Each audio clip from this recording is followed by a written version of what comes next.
Sometimes learning English feels like getting lost in a big city. You try to follow the signs, but it still feels confusing and frustrating. That's why learning through real stories helps. It's natural, fun, and full of useful phrases that stick with you longer. Instead of memorizing rules, you feel the language. And today's story is packed with everyday expressions you'll want to use. So before we begin, hit the like button, subscribe to NativeFluent, and turn on the bell so you don't miss the next adventure. This one takes us to the romantic heart of Paris, with a twist you won't expect. Eli had been dreaming of Paris for years. He had seen the Eiffel Tower in movies and on postcards, but nothing compared to standing beneath it in real life. The sky was pale blue, the breeze was soft, and the tower shimmered under the afternoon sun. Tourists milled around him, snapping photos, eating crepes, and laughing as street performers danced nearby.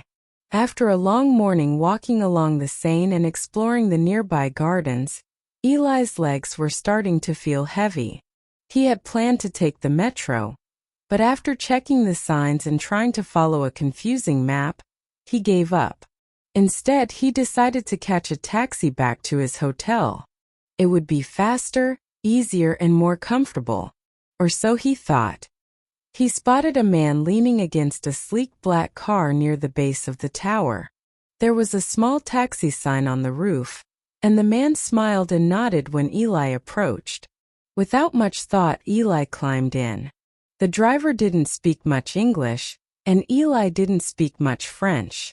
But he managed to show him the address on his phone, and the driver nodded again. No meter clicked on. No fare was mentioned. Eli noticed this but didn't say anything. He figured it was just how taxis worked in Paris. They drove in silence, winding through narrow streets. Traffic was slow, and Eli watched people pass by outside, the cafes, the bakeries, the tiny shops. After about 20 minutes, they reached the hotel. Eli reached into his pocket, expecting to pay a normal amount. Then the driver held up 3 fingers. Eli blinked. 30, he asked. The driver shook his head and typed something into his phone. A number appeared. 90 euros. Eli stared at the screen.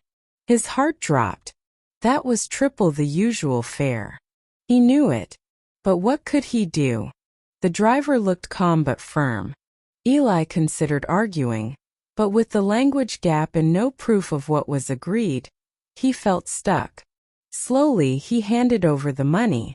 As the taxi drove away, Eli stood frozen in front of his hotel. The realization hit him like cold rain. He had been tricked. Back in his room, he looked up tips for avoiding taxi scams. Apparently, this was common near tourist spots, especially the Eiffel Tower. Always check for an official license. Always ask for the meter. Always agree on a price if the meter is off. Basic stuff, but only if you know. He felt annoyed at himself but also a little wiser. Later that evening, Eli took the metro to Montmartre.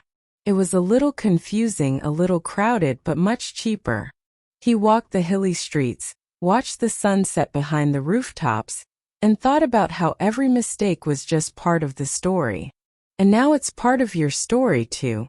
Along the way, you learned expressions like gave up, climbed in, held up 3 fingers, his heart dropped, and hit him like cold rain.